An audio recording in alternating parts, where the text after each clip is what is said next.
Hi there, I'm Sim from Heirloom Naturally. We grow old-fashioned vegetables and seeds in the field, in living soil, without chemicals, in the wonderful high country town of Mansfield, Victoria.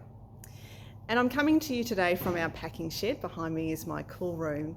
And the reason for that is that I'm processing our Egyptian walking onions at the moment. And I found something that's really exciting. And I'm hoping that it might be exciting for you in terms of what might be coming out of our garden in the future. So let me show you. So here we have a processed bulb set of Egyptian walking onions. You can see that ours are stunningly beautiful. Their flavour is just divine, so much more tasty than the common brown onion that you get in the supermarkets. These are lovely and moist when you cut them open and absolutely delicious. You can see that they have a little bit of a pink tinge to them, and when you cut them open they are like a brown onion, so they are whitish brown on the inside. Apologies for that noise, my cool room has just kicked in the background if you can hear that. The first exciting thing that I found was this little darling.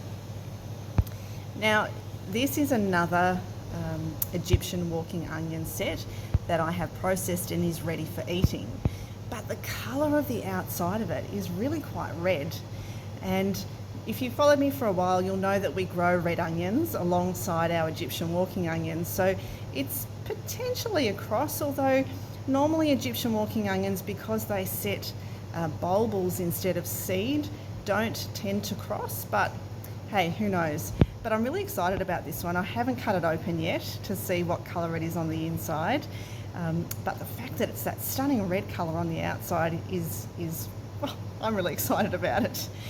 But the other thing that I'm really excited about was this little darling, and I'm just going to stand up and zoom out. So at the bottom there, that's a red onion. Nothing overly exciting about that, but it has quite a hard stalk. Now I found this little gorgeousness growing in the middle of my Egyptian walking onion bed, and if I follow the stem up and along, you can see it's hard, it's firm. But when we get to the top of it, instead of seeing a flowering head that we would normally see on the top of a red onion as it's going to seed, we actually have a seed set for what appears to be red Egyptian walking onions. How fascinating is that? So this is definitely a cross, so I can't say that it's an open pollinated variety or an heirloom variety at this point in time, but I'm really hoping that when I replant this in our field in about April this year, that it might eventually bring me something like this, and who knows, in the future we may well be having red Egyptian walking onions. Stay tuned, follow me on YouTube if you want to see more about how I go with this variety, and the most important thing is to eat well, stay well.